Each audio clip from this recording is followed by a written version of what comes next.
are stories that connect us to ourselves and each other. These stories reveal who we are and show us the many vivid, wild colors of our truth. Welcome to Soul Wanderings, where we raise spiritual awareness and foster connections through these shared stories and personal experiences. And now, exclusively on KGRA Radio, I give you your host for Soul Wanderings Radio. Here's AJ.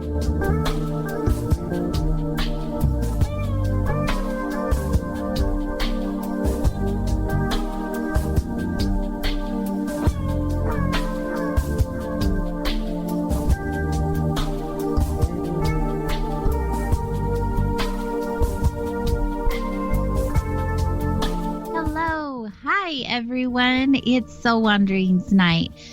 Happy to have you here with us for another live wandering. Soul Wanderings is heard on KGRAradio.com all over the world every Wednesday from 8 to 10 p.m. Eastern. We get to wander with a new guest each week about their authentic journey through this human experience. And I am AJ Rasmussen. I'm an owner of a heart-centered healing space where I get to assist others in matters of the mind, the body, the spirit, and the heart. I am also your host of Soul Wandering. So welcome, Wanderers. Very excited for tonight's Wandering, episode 110. If you guys are listening in on your phone or computer, hop over to the chat room. I am hanging out there, and as always, I love it when you guys are in the chat room visiting with other wanderers and myself throughout the show. And you can do that by going to kgraradio.com/chat.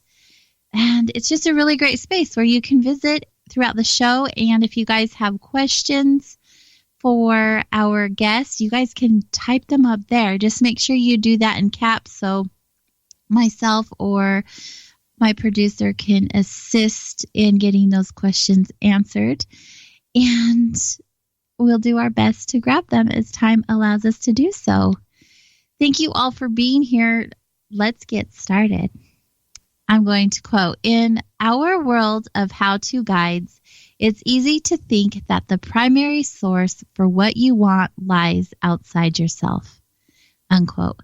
This short share spoke to me immediately and kept me reading more and more, wanting to learn and feel what was being shared. It's from a book written by our guest this evening, A Whole of the Whole, a book about words, how they hurt us, how they appear to be something they are not, how they interfere with connecting with what's real. Our guest, Steve Patrick, will be sharing with us some information within these pages and the importance of the way we use our words. Plus, of course, his own personal journey story.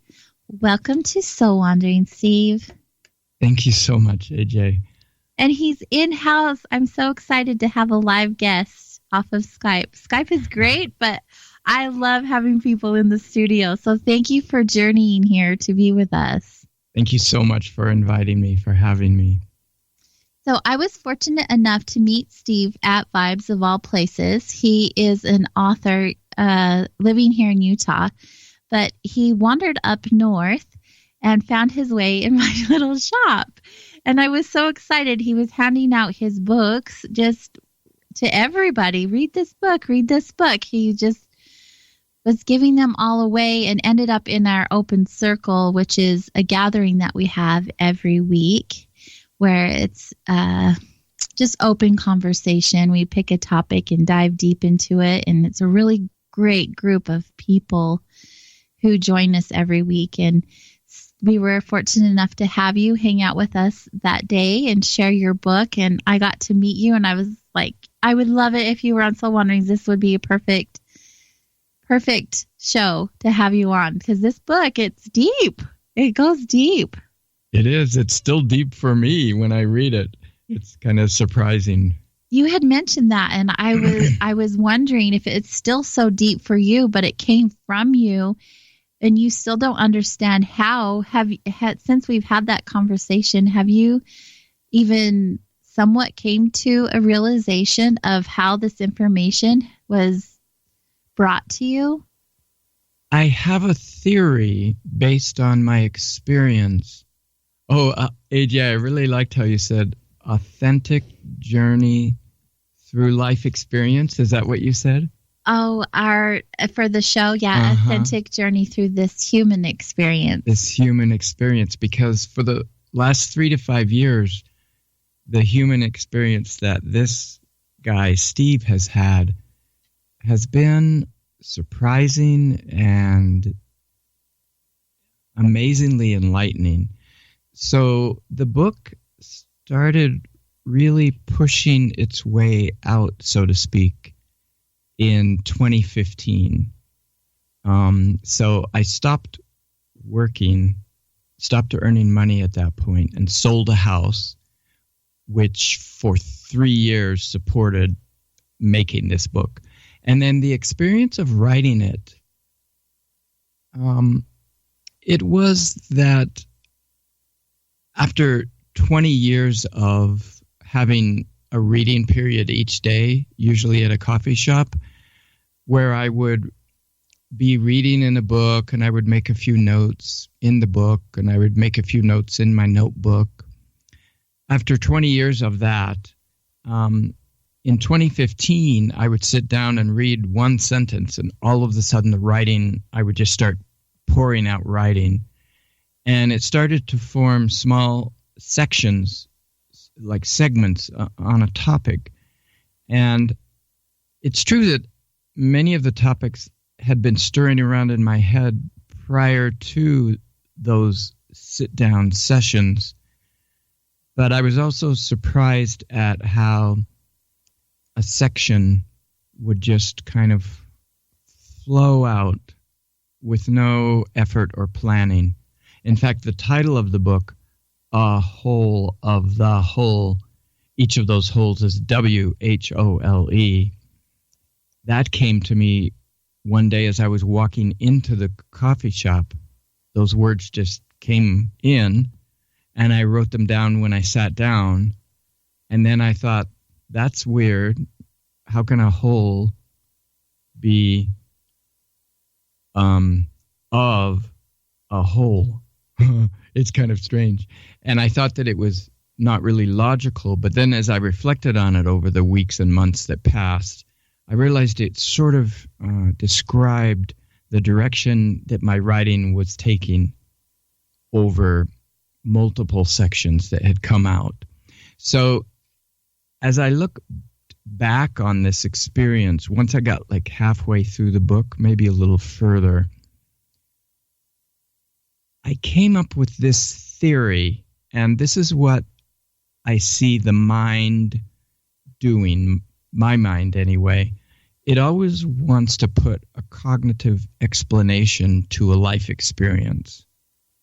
And so whether this explanation is valid or not, it seems a little more holistic than purely cognitive. We can talk more about that later. So I came from a background of studying objective philosophies and believing in logic, reason. I was a black and white thinker.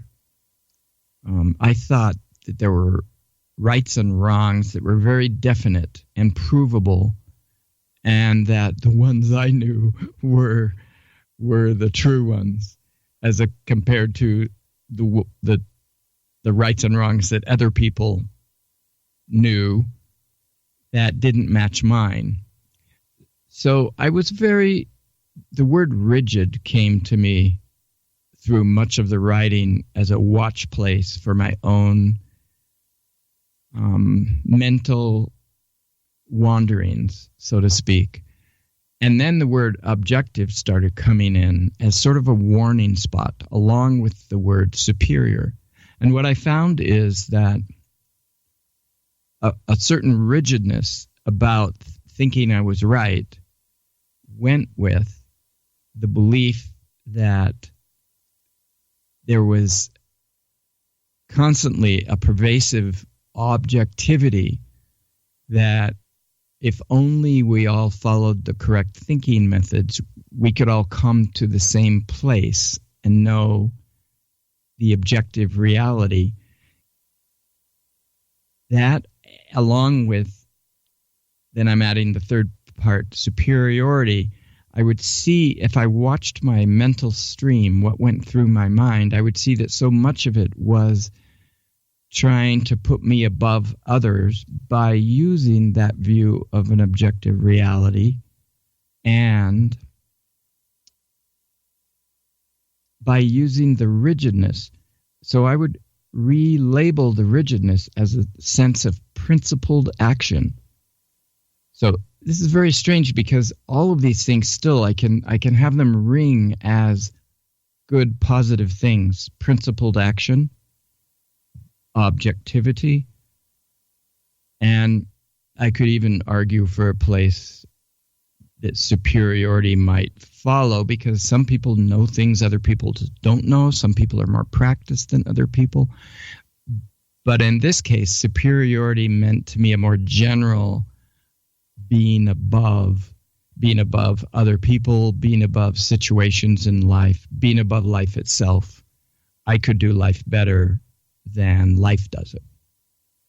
And then I asked a friend once what she thought superiority was, and she said she thought it was the fallacy of owning the truth. That really rang true for me. I wrote it down immediately, and it stayed with me for the years through writing the book. So that statement is in the book in many places. The fallacy of believing I own the truth. And I came to see that truth really can't be owned. It can be realized.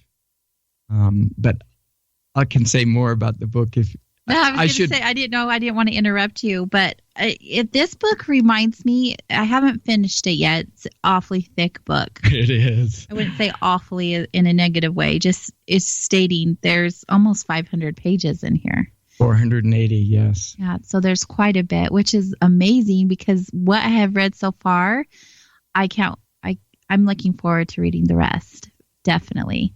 But it is one of those books where you're going to want to go back through and read it again and mark it up. I was explaining to you, I felt like it was a guidebook, somewhat of a guidebook, on how to not just about words, but your thoughts and your actions. It reminds me a lot of Course in Miracles. Wow. Have you heard of Course in Miracles? I have it on my table at home. Okay. I've read only a little bit of it myself, but I value many of the messages in that book.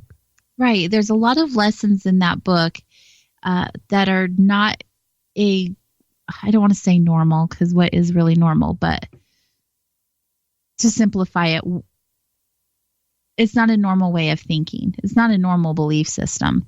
Yes. If you do believe in what Course has to say, it goes back to our true selves, to our true being of who we are, who we were before we were conditioned and programmed and all of that stuff, that way of believing. Your book is a lot like that. And that's why I was curious and wondering how your information flew through you, as like, were you a conduit for this information? Like you said, it took several years for you to write this book and you would get little bits of information here and there. I appreciate that. But we had a conversation the day we met and you're like, I don't know how it happened. It just happened. And I don't even know. I just kept writing and writing and writing. People would call it a lot of different things, automatic writing, or actually being a vessel for spirit to talk through. I'm just wondering, this is really deep. Maybe not for some of us, but for a lot of us, someone may read it and go, well, that's out there, or I can't wrap my head around that, or it's on that level. But be patient. If you guys grab this book, be patient, because there are so many juicy nuggets inside of this book that I've read so far. It's so good. But that's what I was wondering. Like, you don't know how. you got this information per se. You just know that you got it and it was good and you wanted to share it with everybody. Right. And this is my mind constructing an explanation for when I would read sections of the book. I'm not sure when in the book process this happened, perhaps halfway through. Perhaps it was sort of all the way through, but definitely toward the end, I would read passages from this book that came out of my hands, and I would feel surprise and this incredible enjoyment and this sense of gratitude. And I had never really experienced something like that, where it's like, so then my back end cognitive explanation is that I lived for most of my life, 55 to 60 years.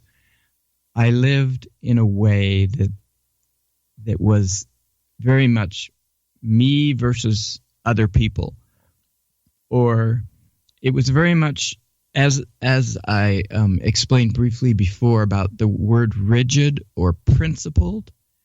And then if I bring in the next idea of objective, things are objective. They can be known and we can be sure about them. And this guy, Steve, is sure about them. And then superior. Those three things, as I was able to see through the illusory nature of superiority, for example. So I would have conversations with people that I had judged over the years negatively and hardly talk to them. And then I would encounter a situation where it made sense to talk to them more extensively. And when I talked to them, I would be shocked and surprised at how much I felt affection for them, how much that I could talk to them again, or even become a friend of theirs. And so after sustained periods of negative judgments toward a certain individual that I would see in the coffee shop, or a certain individual that I saw at the gym and at the dance studio every week,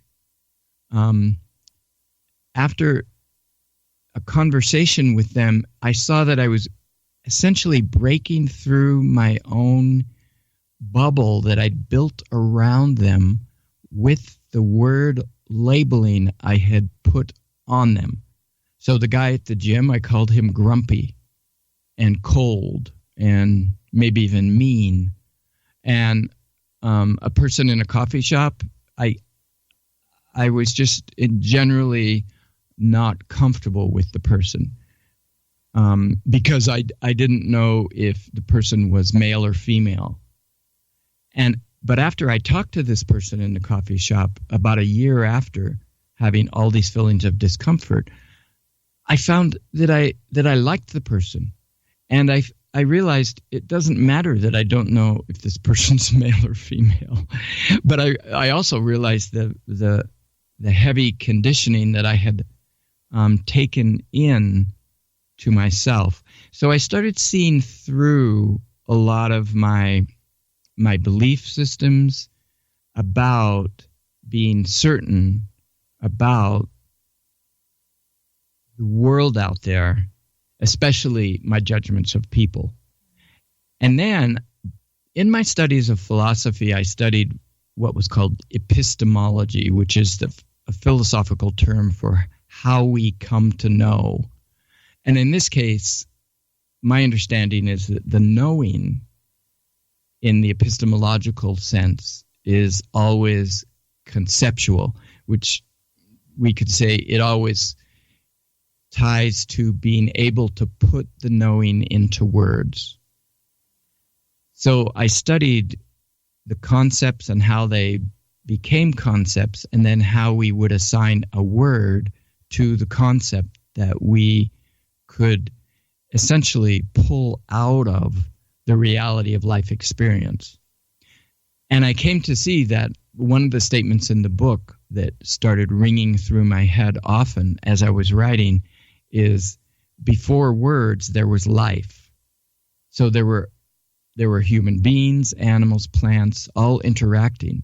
It's possible for human beings, animals, and plants to interact and live life without language because we had it way back. And then early forms of language began to form, where we began drawing pictures on the cave walls, and then we came up with sounds, and we came up with ways to indicate something in the world when we wanted to tell someone else about it.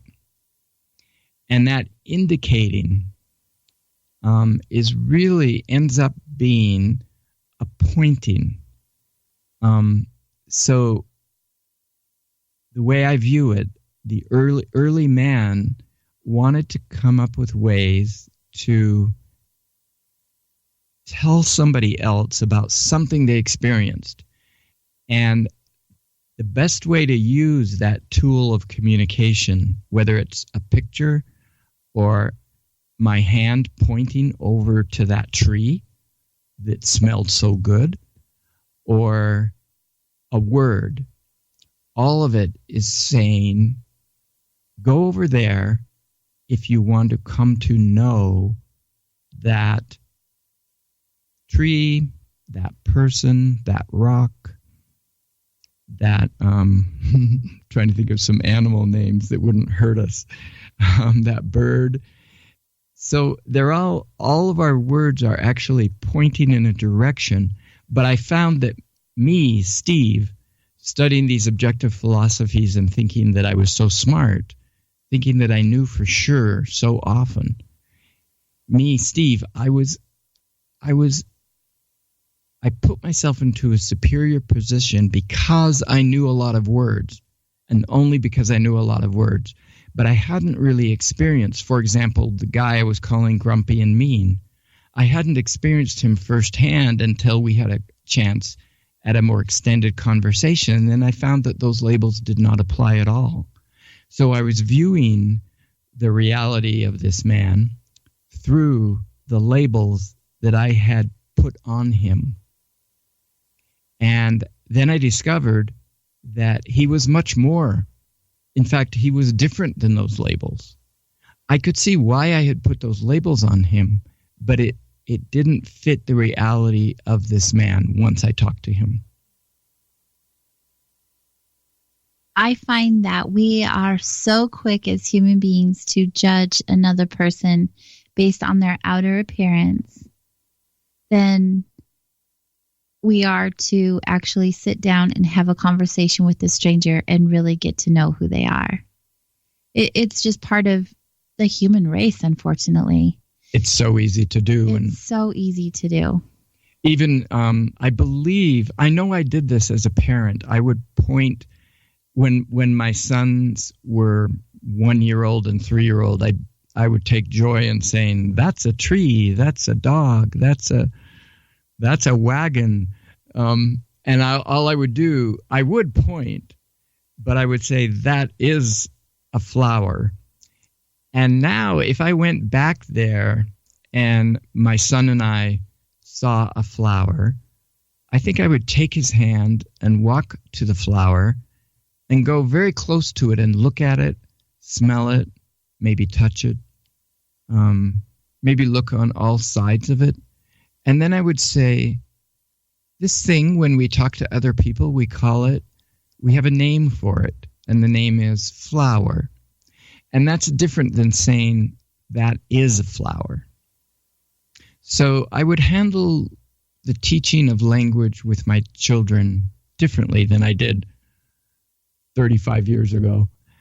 And then to finish the answer to how this material came out of me, my explanation is that once I was able to sort of release the tension of this so frequent judging in my mind and putting myself above other people, putting myself above situations and events, even saying, why is it raining today? That complaint carries underneath it a judgment of life. It's like life is doing this wrong. I would do it different. I would make it sunny, not raining. And I realized that for every one of those, there was just a little bit of tension. I started sensing the tension. And so my explanation is that once I was able to let go of this tension, just a little, it was as if, and now I form a picture, and my picture is little raindrop-shaped life energy pods outside my body, and they're bouncing around all smiley and happy. And so for 60 years, they bounced outside my body, and they wanted to come through. They wanted to flow through this being called Steve. But this being called Steve was so tightly sure that he knew more than everything else that those little pods, energetically, they just can't flow through that kind of a vibratory intensity inside me. That energy of mine just kept those little guys out, but they wanted to come in. They weren't punishing me by not coming in. There was no punishment. They just wanted to flow, and they couldn't.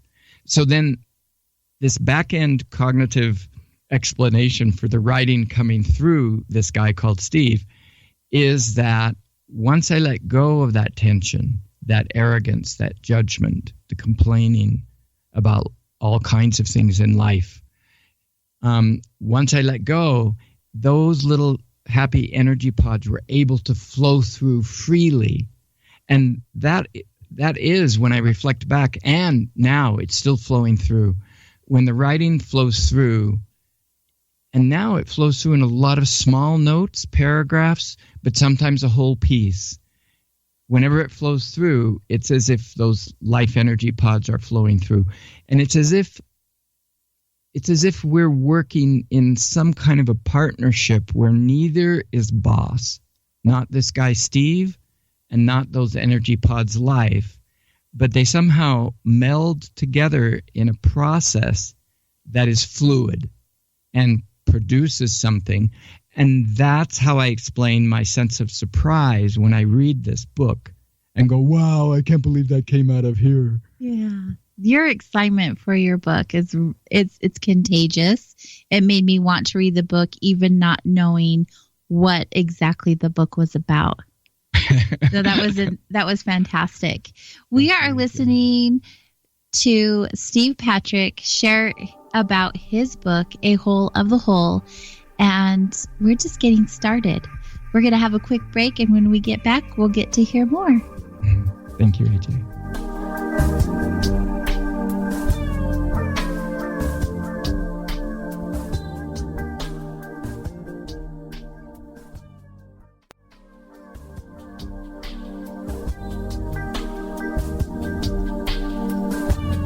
Hello, welcome back to Soul Wanderings. We are here wandering with our guest this evening. His name is Steve Patrick, the author of A Whole of the Whole. Interesting title. I really enjoyed before the break how you explained how this information flew through you. How you, as a person, Steve, as your human self, connected with your energy pods. Yeah. It was such a great analogy on how the information poured through you and connected in that way. A lot of people are so logical to what they want to put when they write a book. Yes. Of course, there are the ones who speak from their heart and be organic and not put a lot of thought to it. But when all of that pressure of completing something, you know how we get. Yeah. We get really hard on ourselves. Yes, it's easy to be there. We become so logical and step away from our heart space. And the fact that for you to kind of struggle a little bit figuring out how it all came out of you just proves to me once again that all of this information was from a very genuine and sincere space. So Yes. Thank you for sharing how that all meshed together. It's quite fascinating. It was all my pleasure. I wrote something, let's see if I can remember it word for word, describing that situation of the life energy pods finally being able to flow through. I liked what you said, AJ, that they flew through, because it was a bit of a free floating flying through of energy. But after that idea of the energy pods outside me, something else flew through me, and it was this: better than pride, I am grateful. I am grateful to life for passing through me in such a way I can enjoy and admire so much. Mm-hmm. So I was so excited when that came out, because I would look at it and I would go, wow, for me, there's now no longer something called I did it. It's like pride just settles off into the distance as a non-entity for me, Steve. And what comes out because of this experience of the book is enjoyment and gratitude. It's gratitude to life. But much of writing the book was coming back into contact with life, the kind of contact I sensed that I had when I was a small child or a new baby. That sort of the open curiosity and sensing of my body when I was a child, which I haven't actually thought a lot about. But I know I was more in touch with the grass outside in the backyard and the feel of my hands if I was trying to go to sleep in bed, or the water on my hands when I washed them. So many perceptual sensations were more real when I was in the youngest years. And then I grew up in a house where my parents would lose their tempers relatively easily. It wasn't horrifying, but we would experience beatings from them to us and from them to each other. And I came to characterize home life growing up as a minefield. So it was kind of like if you stepped in the wrong spot, something would just blow up. I remember sometime the washer leaked in the house and made the floor all wet. And it was like my receiving of the experience from those around me, my parents, was that it was like the worst thing that could have happened in life.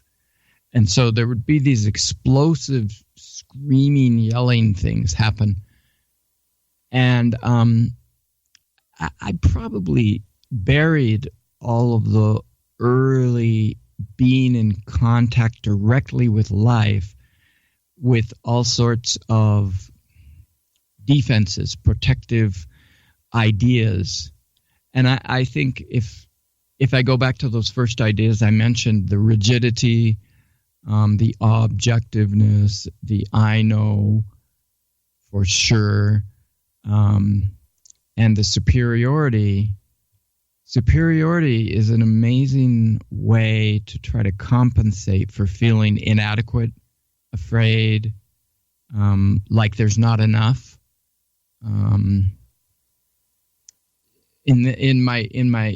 the case of me as a young child, it was not enough safety, not enough joy, too much tension. And I've never really thought about when I developed these orientations to life. And it wasn't until, in my 30s, I started studying objective philosophies, and then I used this whole structure to put myself into a superior position. But then when the book started coming out, I started becoming more widely aware of how limited language is.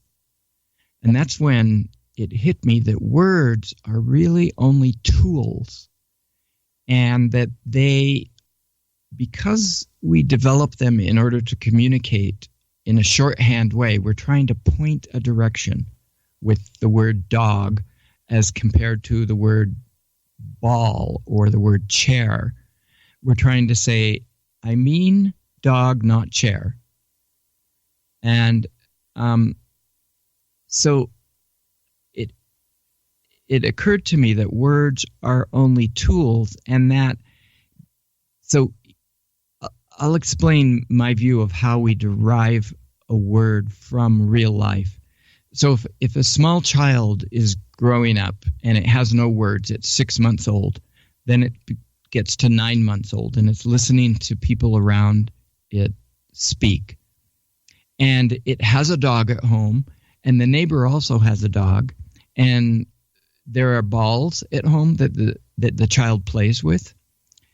And so once we're able to experience one dog and maybe another dog and maybe a third dog, as well as we're able to experience multiple chair-like things and multiple people-like things and multiple round ball-like toy things, then we're able to roughly sense the difference between the dog, the chair, the ball, and the people. And we group all the chairs together as compared to all the dogs, as compared to all the balls, as compared to all the people. So then what I often say is just look around the room where you are. If there's multiple people in the room, look at the amazing uniqueness that flows out of each person. And then consider that when we group those entities together as what we call person or human being, we are leaving out all that rich uniqueness that flows out of each one. And then later on in the writing, I realized that not only that, but we're leaving out so many things that are common that we share in order to live. So one thing is we all breathe the same air, and we're all supported by the same surface, which ultimately is the earth. And we all exist, continue to exist. Our life depends on the energy of the sun, which also grows the food that we eat every day.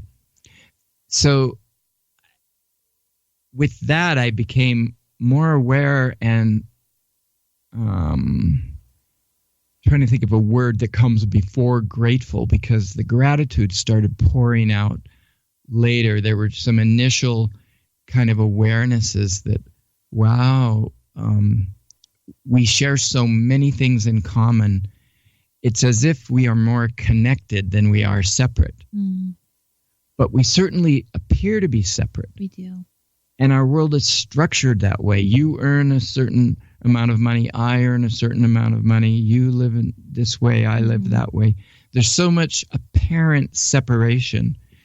But I slowly, gradually came to a sensing that we were much more connected than we were separate.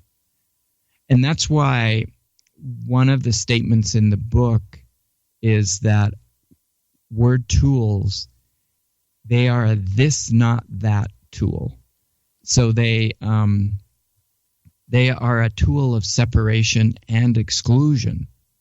So if we consider the word chair, it only allows the watered down grouping of all these things that we experience as chair, different shapes, different colors, different materials, and we call them all chair. Mm-hmm. And the reason that we group them together is so that we can differentiate those from dogs, from people, from balls.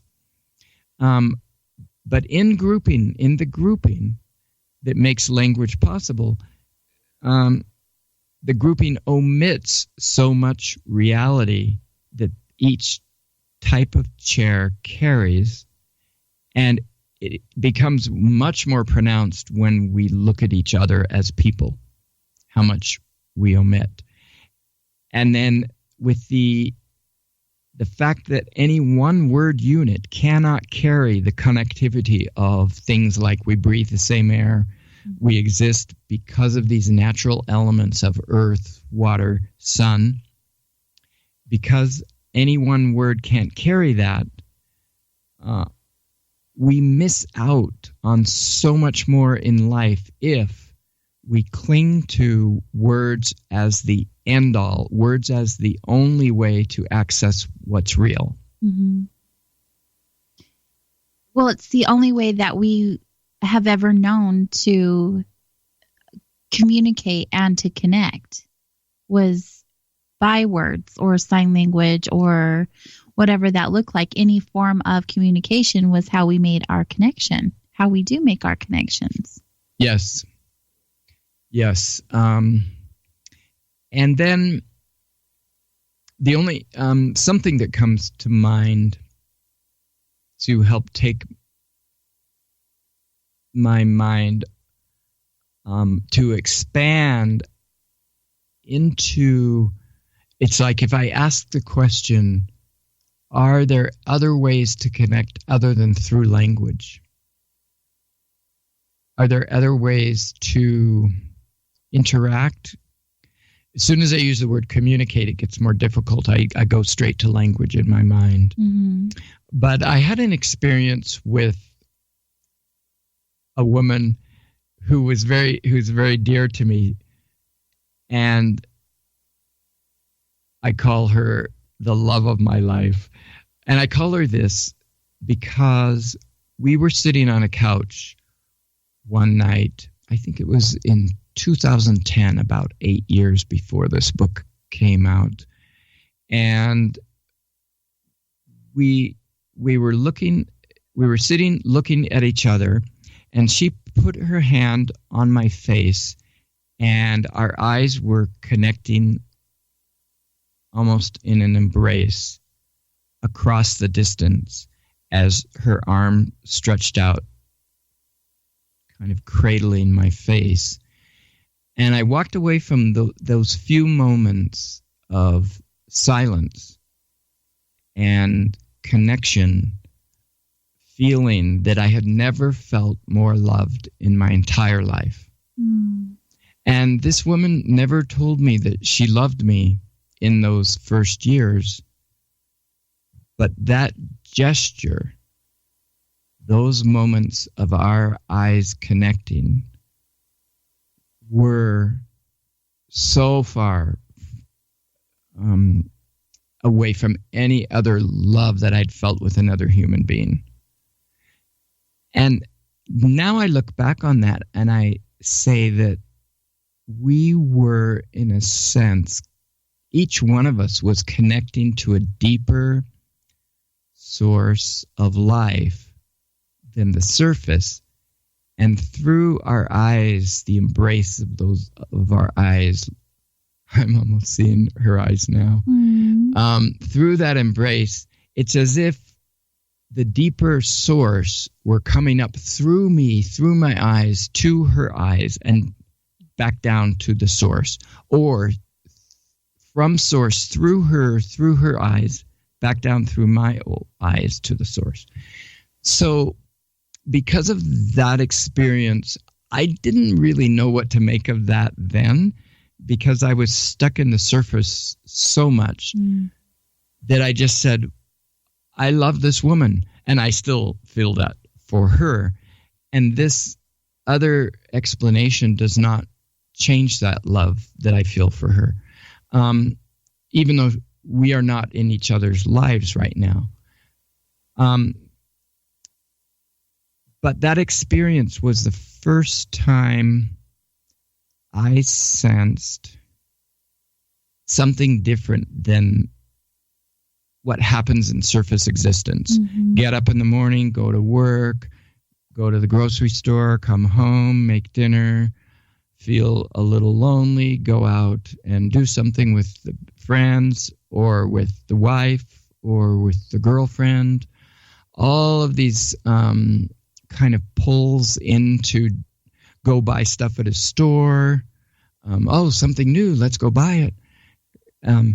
All these things are fine and can be enjoyed, but there was too much importance in all of those things in my early life. Mm-hmm. And this experience with this woman who's very dear to me, this experience showed me something deeper, but it took years to kind of take shape and form.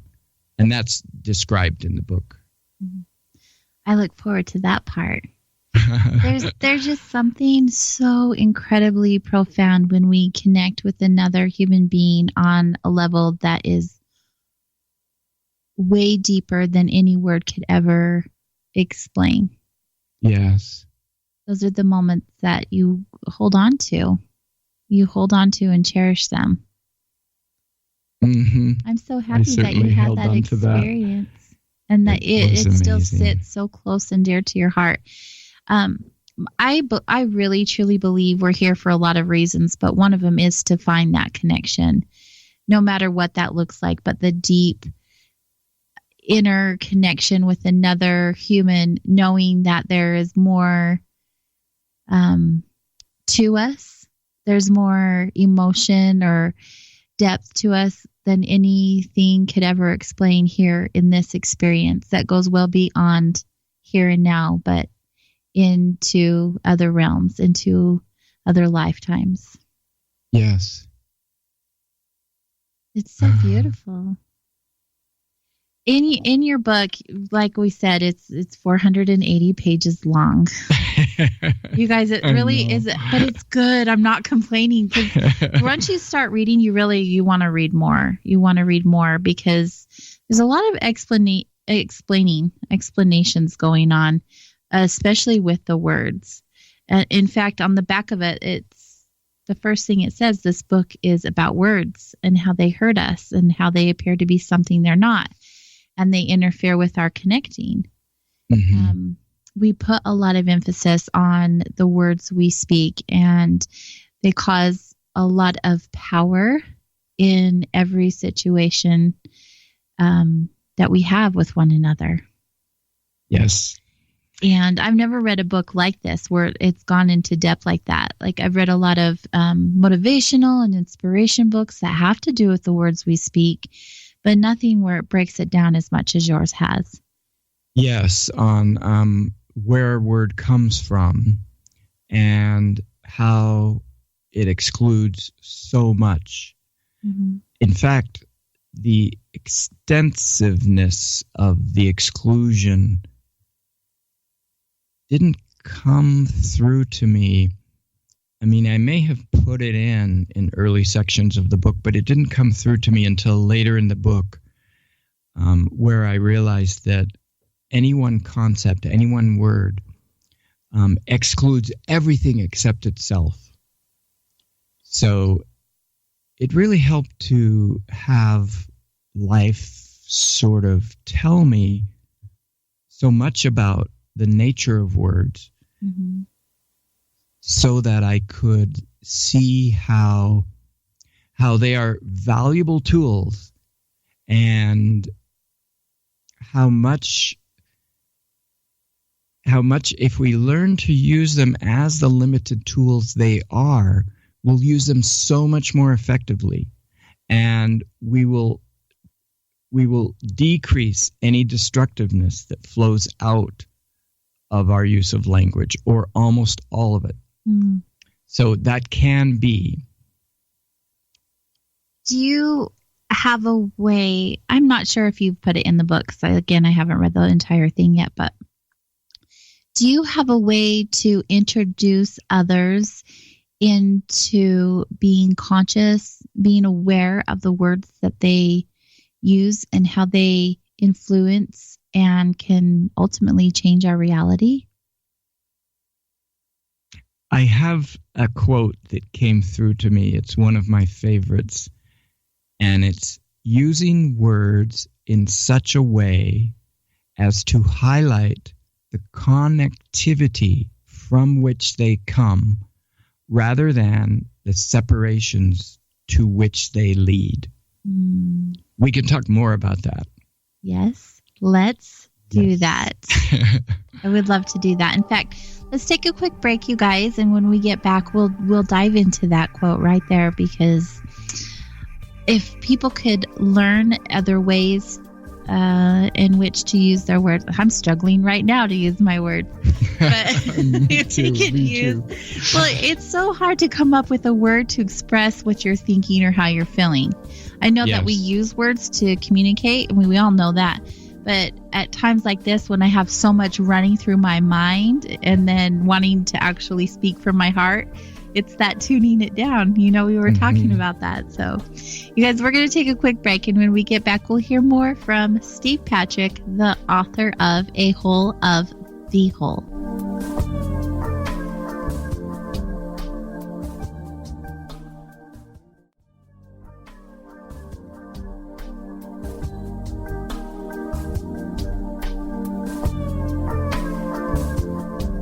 Welcome back to Soul Wanderings, which is heard here on KGRAradio.com, as well as many other platforms for your convenience, such as Spreaker, Spotify, iTunes, iHeartRadio, and more. Also, make sure you guys check out the new KGRA official YouTube page. It's there you can find the latest show archives. So wherever you guys are joining us from tonight, thank you for being here wandering with us. We're so happy to have you here. Tonight we are visiting with Steve Patrick, the author of A Whole of the Whole.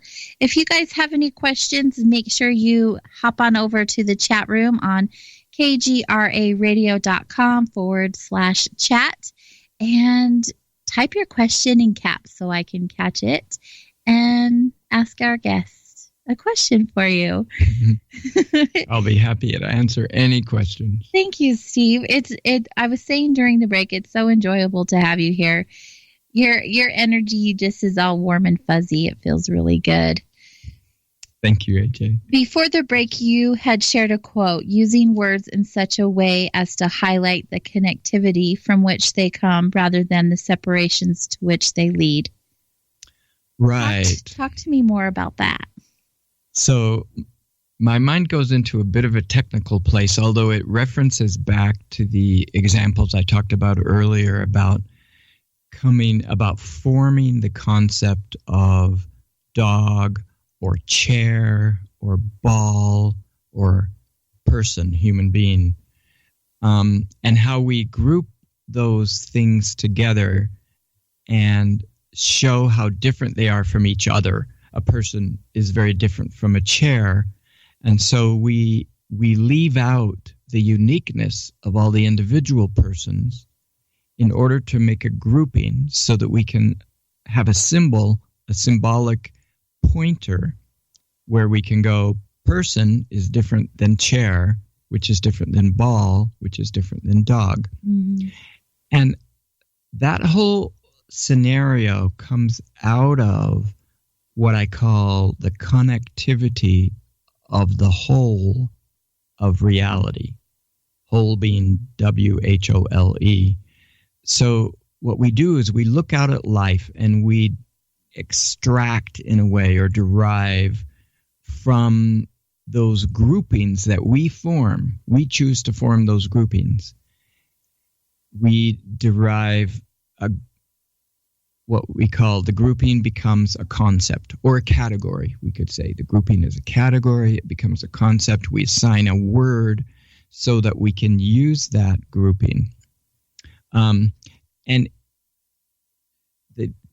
it's interesting, I want to say something about how the book is organized, because if you read the first 50 to 100 pages of this 480-page book, you'll get to know what a word is as a tool through hearing about that process I just described multiple times.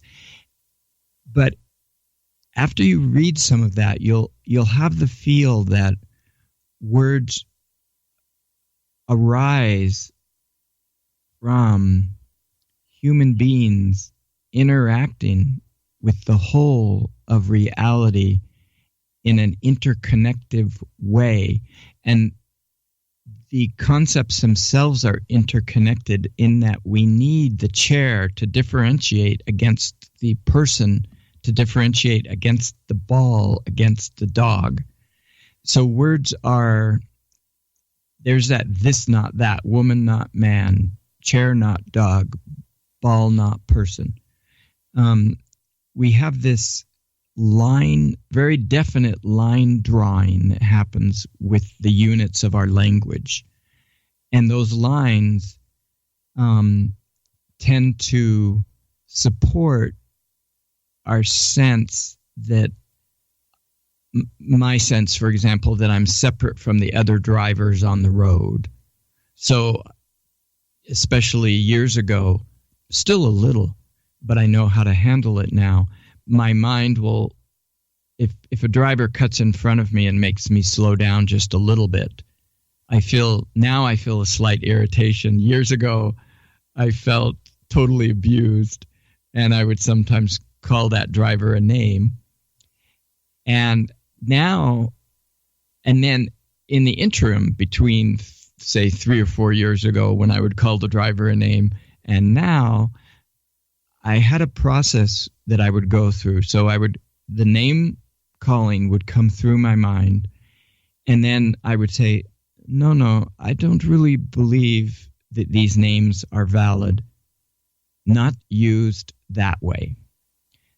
The way I'm using that name against that driver who pulled in front of me and caused me to slow down just a little bit, the way I'm using that name is not rooted in the connectivity, the widespread connectivity of where words come. The way I'm using that name does highlight, instead, it highlights separateness. So I'm separate from that driver. That driver inconvenienced me. That driver's an enemy. And it's very easy to do when driving is a great practice. It's a great area to practice using words according in a way that acknowledges their limitations rather than tries to capitalize on those limitations in order to build my ego, for example. So I can easily put myself, I'm in a superior position because that driver wronged me. I had a gap in front of me that I wanted to close because in those days, if I go back 5 years, I had an efficiency mandate. And if there was a long gap between my car and the car in front of me, my mind said it's much more efficient if I follow close to that car than if I leave all this space between our cars. So I had this dictate called close the gap. So if some other driver, so I might have a long space and I was in the process of closing the gap. So I was actually speeding up, and then a car pulls inside that gap, causes me to slow down. I had an expectation, a plan, a goal, an aim of my car being next to the car in front of me, and this car put itself in between us. So then all of a sudden, this person driving the car in front of me, I don't know the person at all. I'm calling them an enemy, all because of this artificial construction of ideas, words, which feeds emotions. So I have this tangling, moving around ball of tension inside my face, my body. And once I started seeing those tensions, I started going, wow, I can't believe that I can even live through this kind of tension. Because I'm convinced now that 10 to 15 years ago, I had that tension all the time, virtually. So I was always blaming, putting myself above, making something or somebody into an enemy, a situation, an event, looking out at the world where I used my mental functioning, my cognitive functioning to highlight the separateness and indirectly it was through highlighting my superiority to all these things around me as I judged and complained, it's actually, I came to see later, a compensation for feeling little Steve, small Steve, inadequate, not enough. So after the book came out, I came to realize for myself that superior Steve that I lived with for so long and maintained for so long through what I called intelligence or knowing so much, that superior Steve was just a compensation for the little Steve, and both are illusions. But I only saw that after I sensed the feeling of neither one being present. And all you need is a tiny moment of that. And if you catch yourself in a moment where you don't need to know more than others or be more than others or have more than others, and you don't feel less than others or small or a little speck in a universe that tramples all over you, when you don't feel either of those sides, but you just feel good. There's a quote I have in the book that says, I believe the author of the quote is Tara Brach. She says, I don't feel bad or good about myself. I just feel good. Love it. And those words point to that. So when I heard her say those words, I don't think she even meant them this way that I'm taking them. So I'm lifting her words out of context and using them for my own purpose. But my own purpose is to name that little sliver of experience where I don't feel any need to be superior and I don't feel any drag down of this little inadequate little guy, poor little Steve victim. It's those slivers are moments that if we could note them rather than reinterpret them through conceptual means, if we can just look at that little sliver where I felt neither small nor above and against life, then you could kind of hold that, and you may put some words to it. But that's another example of experiencing without words. But in the recent months, probably the past year, the book's been out. It'll be a year the end of July. I've come where to almost, it's becoming a little more habitual to use words in a way that highlights connectivity. But here's my example is I'll be talking to someone and I'm about to put out a judgment kind of words about another person that we both know. And I will just naturally hesitate and redo the word to describe an action or a behavior rather than putting the characteristic on that person. So rather than call someone lazy and incompetent, I would say the person didn't know what to do with my customer service problem. So when I called the customer service line, my mind told me this person's incompetent or lazy. But when I set aside, when I say, oh, that's my mind jabbering, I don't take my mind jabber so serious now because words are just very tiny tools. They're very narrow. They can't carry that much of reality. So my mind is telling me that it's a reality that this person, customer service person I'm talking to, is incompetent or lazy. But then I remind myself how limited words are, and it's as if my whole self can relax into seeing a wider situation as I'm talking to this customer service person. And I say to myself, this person's a human being. Let me see if I can set aside those labels, and then I can change the word. So now I'm back to talking to the friend rather than directly to the customer service person. And I'm saying to my friend, this customer service person didn't seem to know what to do with this odd problem that I'm noticing. I could just tell an example of this, but it's a story I heard from a classmate in a course that I was teaching. So this woman in the course was saying that in front of her house there was a wire sticking out of one of those in the sidewalk. There are these little round water lids to a water department access point. And there was a wire sticking out of this, and this woman was having called the customer service for the water company, and the water company was saying, well, if it's an electrical wire, don't cut it. But if it's not an electrical wire, just clip it off. And the woman, and neither would I, most of us, I think, wouldn't know if it was an electrical wire or not. But my friend, this woman in the class that was relating this story for us,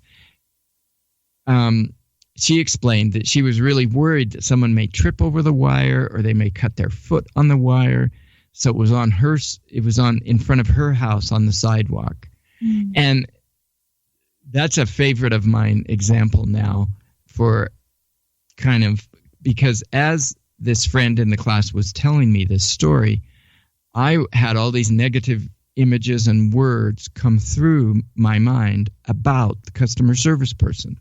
And then while this classmate was telling me the story, I was shifting those words to a more descriptive way of viewing the entire situation, which would be, here I could put some words to it in my mind.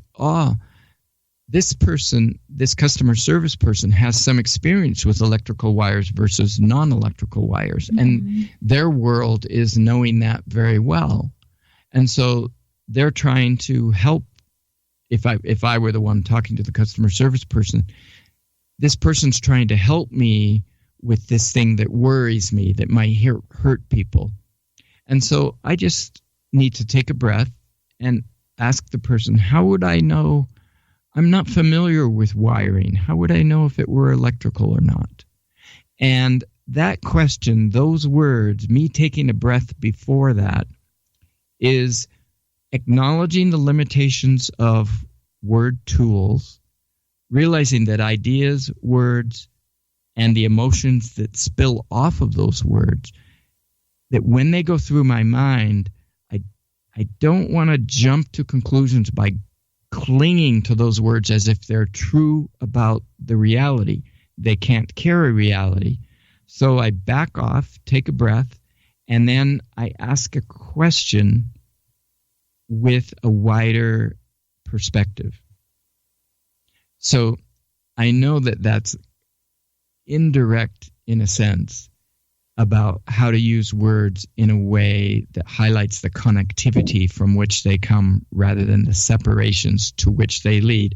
But I think most of us can see that if I'm saying incompetent, lazy, that I'm in the separations camp, not in the connectivity camp. Definitely. I love your long answers, by the way. That was a really long answer. Well, it's so in-depth and it gives you a visual. It is much easier to understand when you explain it. But before, how you were of one way of the, I would say more, you were saying earlier that you were more judgmental and superior. I always like to refer to those as your ego state.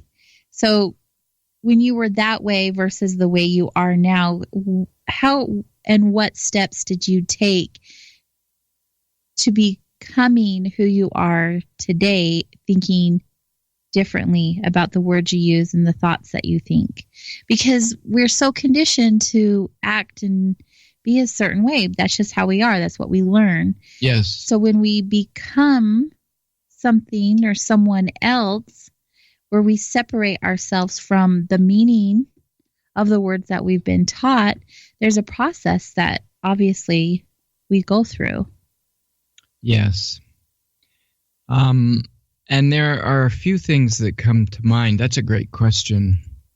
So I don't know if I'm going to be able to step-by-step label a process, but I'll go to a place where your question takes me. Yeah, I wouldn't expect you to step start. one, step I know, two. I would love to do that. No, I know that's not a realistic way to answer that question, but one step, which I don't like to say that this is necessary, but I think some bit of discomfort, maybe this is necessary, because let me contrast it by saying, if everything is just wonderfully smooth for my life, I have a solid relationship, I have a wonderful house, a wonderful job, everything's just flowing smoothly, I feel happy, no financial pressures, no health related pressures. If everything is just hunky-dory or perfect, there is probably not going to be a motivation for me to look deeper than all of those surface satisfactions that are flowing through my life at the time. Very true. But it turns out that those surface satisfactions are all temporary. And I can just go extreme on the painting the picture and say that every relationship will end because one person will die or both people will die and the relationship ends. The house is not going to be here forever because in 10,000 years, all houses that we know will be gone because houses don't last 10,000 years. So almost everything in the surface world is what can be called transient. And so one thing that helped me come out of my superiority outlook on life, with me superior and life being inferior and everything in it, I was smarter and better and knew how to do it better, is that my wife and I of 16 years divorced. And that was a painful time for me. During the process was wonderful. My wife was amazing.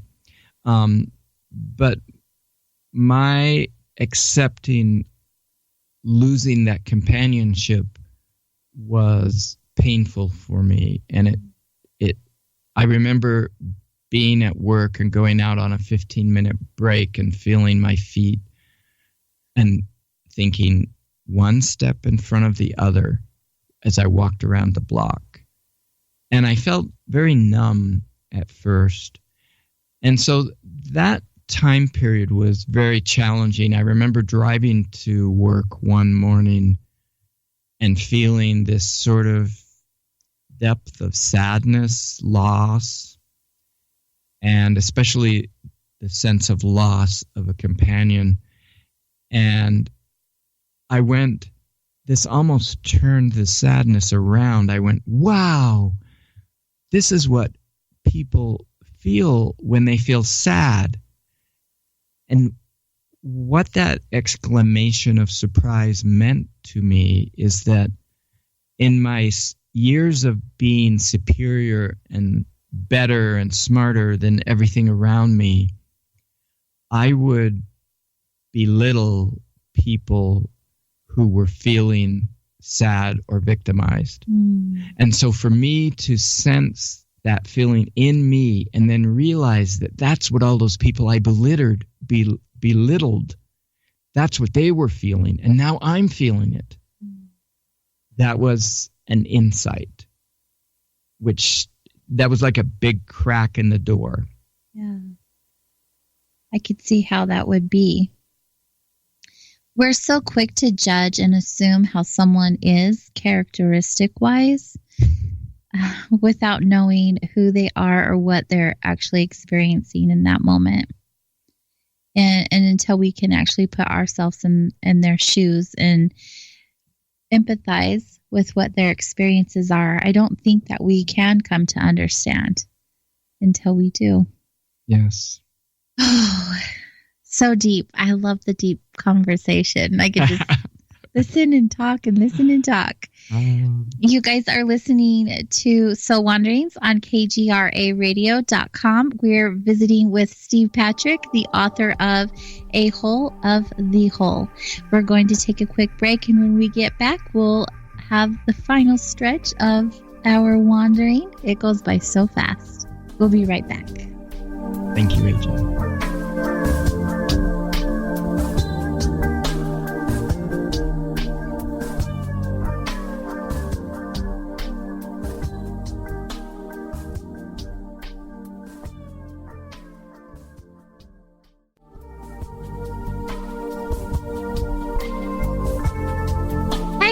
Welcome back to Soul Wanderings on KGRAradio.com. I am AJ Rasmussen, your host of Soul Wanderings. This evening has been deep and pleasurable. Take it as you will. It's been wonderful.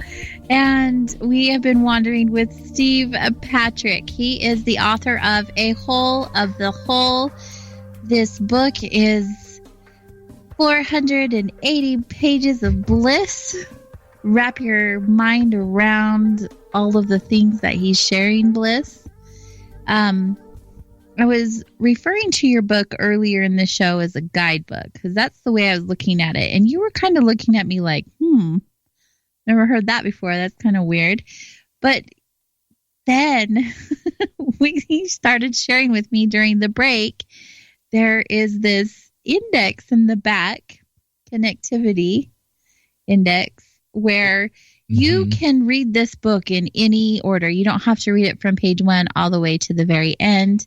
You can actually take what you want and leave the rest. So in the back, there's, in fact, why don't you explain how it goes, how you put this book together and what's going on in the back and how you can use the book in that way. So it has 101 sections in it, and each section kind of poured out as its own segment. And so in the front is a table of contents with the title of each section. But at the back is what's called an addendum. And what I did was to write a paragraph for each section, each of the 101 sections. So I think the addendum is like 37 pages long. So it's long. But I think after you get the concept of what the book refers to as word tools, which I think you can pick up in the first 50 pages, maybe 100 pages, then you could definitely sort of shop around easily. And you could really shop around anyway, but there are some of those mechanics that I described earlier about the chair, the ball, the person, and the dog. How we look out at the world and see patterns. We make groupings that help us differentiate those patterns. The pattern of a chair-shaped thing, as compared to the pattern of a ball-shaped thing, as compared to the pattern of a dog or a person. I'm noticing that I'm using the word compare, which goes with the word differentiate. And for me, there's a little section in the book called Comparison is the Devil, because that's much of what I find when I watch my mind stream or when I watch my mind chatter. There's lots of comparisons. That person's bigger than this person. I'm better than they are. All sorts of things stream through my mind that involve comparisons.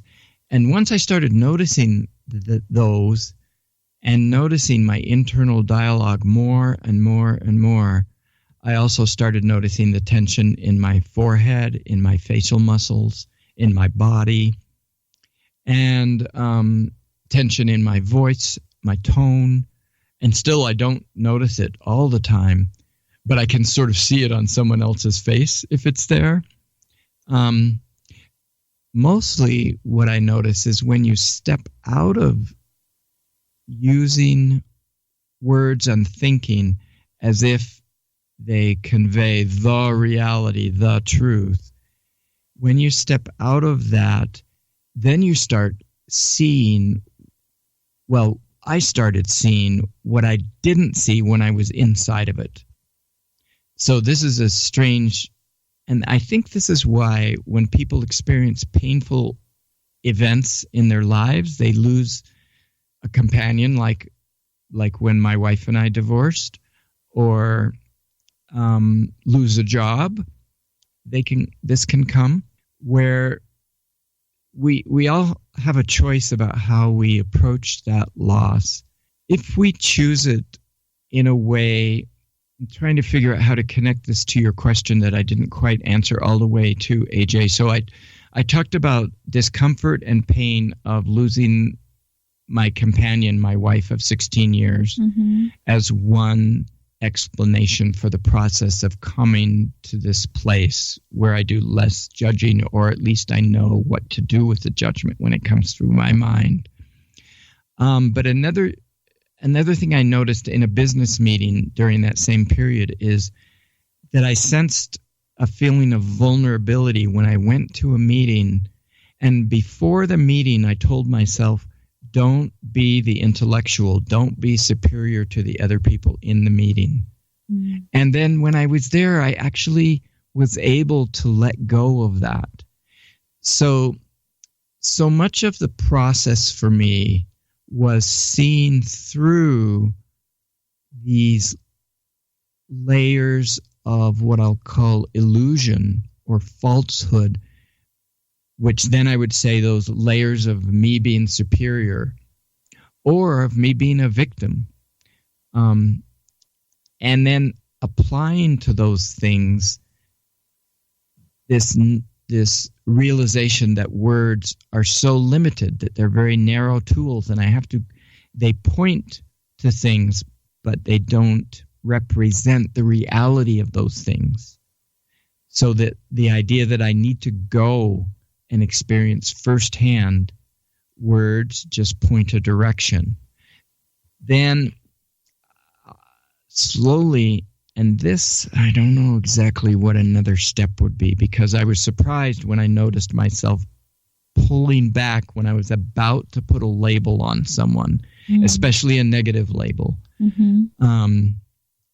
that I would pull back naturally and use more words to describe a series of actions that the person was taking, or that the people involved were taking, or that series of actions that I took.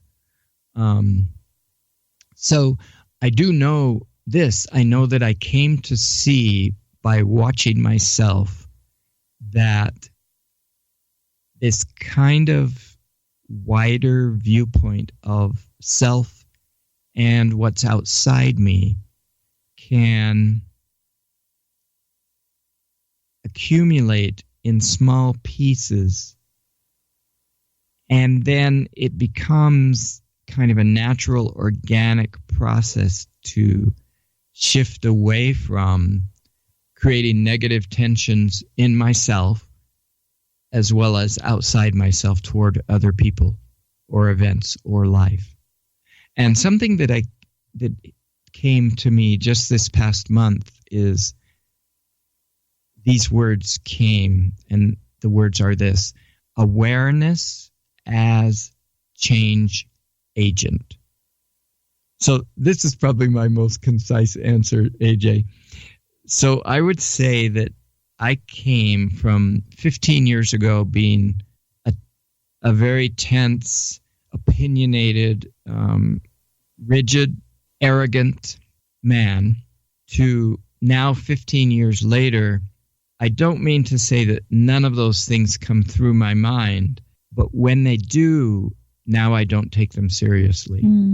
So most of what goes through my mind, except when I get caught in a hot spot, in in a bad spot. But most of the time, I'm watching my mind function, and I'm realizing how much of it is egoic. So I'm seeing through those things rather than embracing them as real. So my thoughts are only thoughts. And I find very few of them that matter. They're basically a chattering. And so I gain a lot of insight by putting my attention into my body or into nature when I walk past a tree, when I look at a puppy dog, when I hold my water jug and I feel the sensations in the tips of my fingers as they contact the metal of my water container.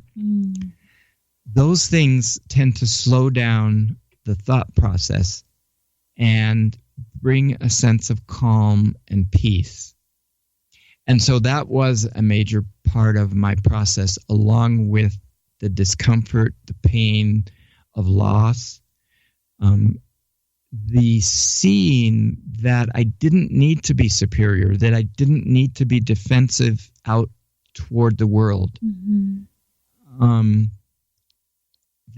That feeling good quote that I said, where I don't feel good or bad about myself, I just feel good. So noticing these little slivers and stopping, pausing to look at those slivers of good feeling. Because we tend not to note the good. We tend to note the flaws and the bad and the discomforts. So I heard one psychologist say how important it was to just pause for a second and look at that good thing and then move on to the next thing. Focus on it for as long as you need to and then move on to the next. It's all about the process, isn't it? The process of letting go and allowing new experiences to come in. Changing the way that we look at things or our belief systems or our patterns of thought seem to be a challenging thing for so many of us, when really it's a lot less complicated than we give it credit for.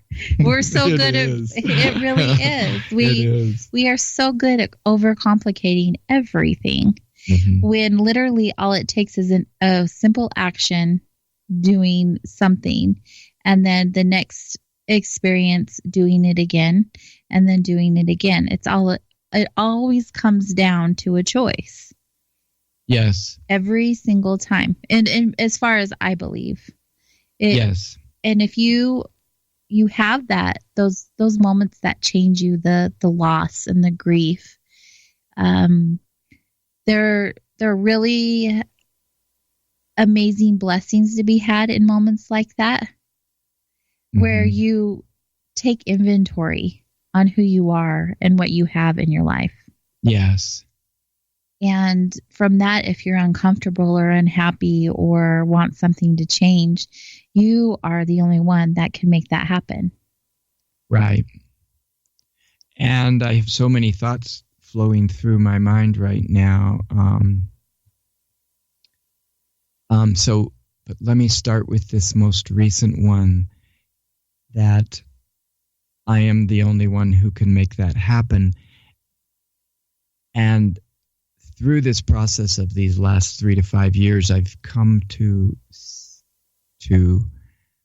view that my power in choosing or in making something happen is where I point my attention, where I choose to place my attention. So we could say, I can point to the negatives of something, or so the negatives of something is that I'm in traffic, there's a big gap, I'm increasing my speed, closing the gap, and someone pulls inside that gap in front of me, causing me to not only stop increasing my speed, but to put my brakes on.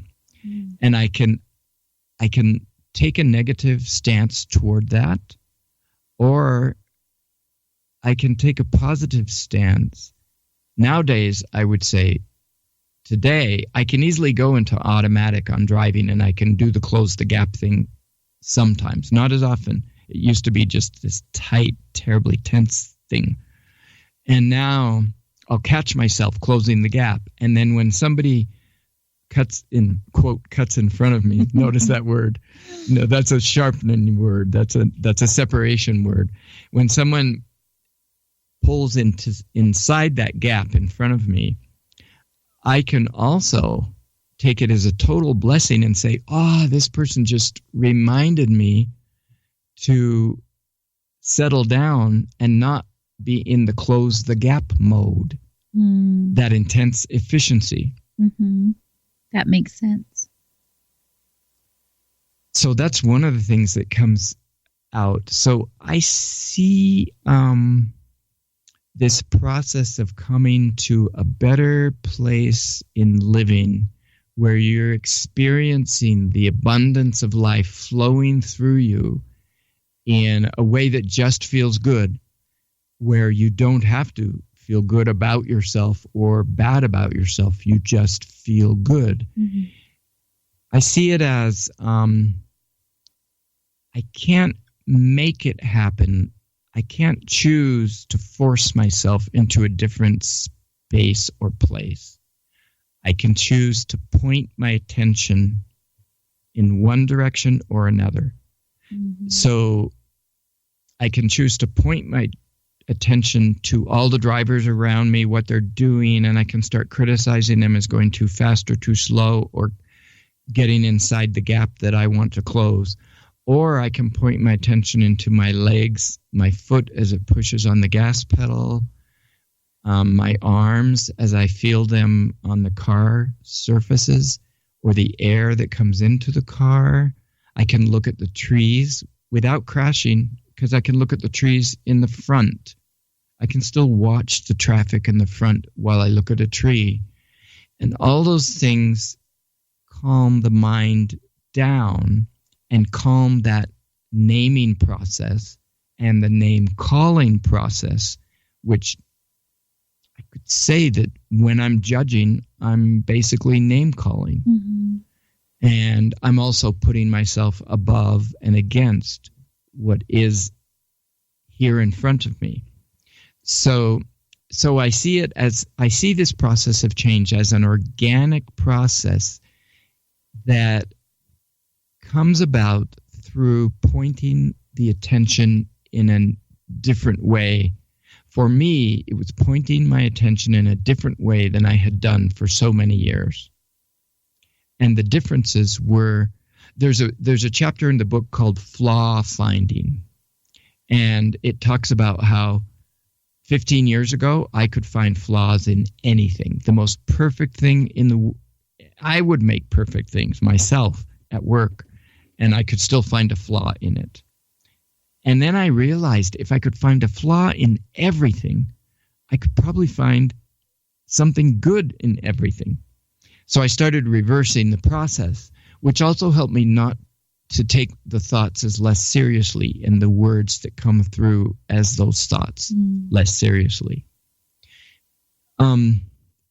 I would say this whole process of coming to a new viewpoint in life, which I've heard from a couple of readers who have read the entire book, that if someone is pulled in by the book, as opposed to disciplines themselves to read it, if someone is pulled by the book and they read the entire book, the chances of their outlook on life changing and feeling so much more fulfilling, abundant, having that person feel so much more grateful for themselves, other people, events, circumstances, even the challenging events and circumstances, that it would be surprising if they didn't have a new viewpoint on life. One person in the gym, I walked into the gym and I give the book away everywhere. I've given away almost 3,000. And I asked this person who was at the front desk at the gym if I'd given him a book because I couldn't remember. And he said, yes, and I've read half of it, and it's changing my perspective on how I view things. So awesome. So it was great to hear that. Well, think about you literally have given away almost 3,000 copies of your book. Yes. That's 3,000 people's lives that you're going to, if anything else, give a different perspective. There's a chance of that if they read it. Now, many people won't be able to read it. They've got many things in life going on. Well, and many people may pick it up in a year. Yeah. They may read parts of it. I've done that with several books. Yeah, me too. And then but I think it always is in perfect timing.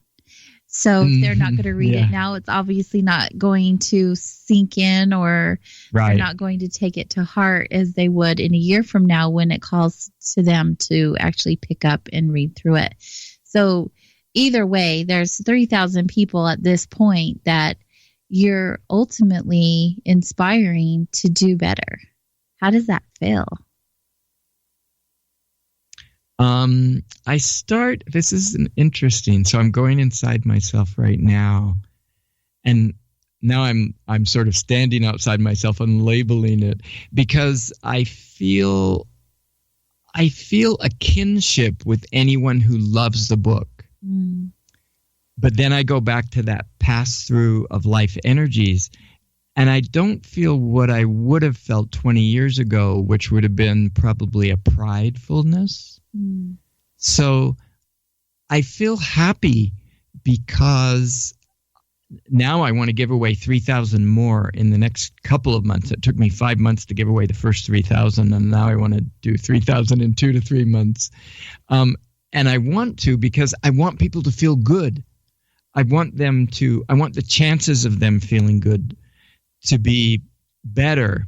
So if they happen to have a copy of my book around and happen to read it, happen to get pulled in by it, happen to have time released in their lives so that they can look at it, then I know that so many of them will feel this new joy that I've found. And I think all of life will be better for all of us. Mm-hmm. It is definitely a happier perspective. It is. It really is. And when you were talking about all your energy pods of happiness, I relate to that. When you pick up books like this that have the juicy little tidbits in them that inspire you to want to be a better human being, it's profound. It's good stuff. And I know that I'm not the only one. You handed this out to several people I know, and we were all very grateful for your generosity in sharing this gift with us. If someone was interested in wanting to purchase the book for themselves, how could they go about doing that or learning more about you? There's a webpage for the book, and it's called, so the book is titled A Whole of the Whole. It has an A in the front. Mm-hmm. The website doesn't have that The website is simply wholeofthewhole.com. So I'll spell that out. WHOLEOFTHEWHOLE.com. And on that website, you'll find a place where you can buy it from either Amazon or SeattleBook.com. And the book is, if you're in the Salt Lake City area, the book is in many bookstores. But the way to get it online is through the webpage. You can go to Amazon and look it up, but if you type in the title itself and that's all, it doesn't come up. It comes up when I type in the whole title, A Whole of the Whole, and the author's name, me, Steve Patrick. Yeah. So that's how you can get the book. And I printed 10,000 of the book to start, and I realized that I love to sell the book, and I sales really help me a lot as I'm figuring out how to sustain myself while I spend the end parts of my money. But I'm committed to printing a second 10,000. So on the website, you'll also find a GoFundMe link that if people feel abundant financially and they love the book and they wanted to donate to printing the second 10,000, I'm accepting donations through the GoFundMe link. Wonderful. Well, thank you for sharing that information, all of the information this evening and your time. It has been awesome. Awesome in the definition of awesome. And I have felt awe too, AJ. And the questions have been great because it's so fun to feel the reflectiveness bouncing off of a question. And I felt that over and over again tonight. Wonderful. Well, thank you again, Steve. Next week on Soul Wanderings, I have invited Onyx Moon to join us once again for a wandering about the crystal ball and other divination tools. So be sure to join us next week for another fantastical wandering. Thank you for spending time with me and Steve this evening. Find out more information about Soul Wanderings by going to soulwanderings.com. And there you can see any upcoming guest information and all of the social media links and platforms there.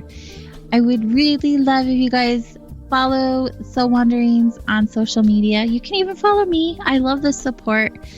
It's so awesome having you guys wander with us. I hope you guys all have been inspired tonight and reach out and grab this book. It's a good one. I'm really enjoying it. And thank you again. I hope you all have a wonderful, wonderful evening. Happy day.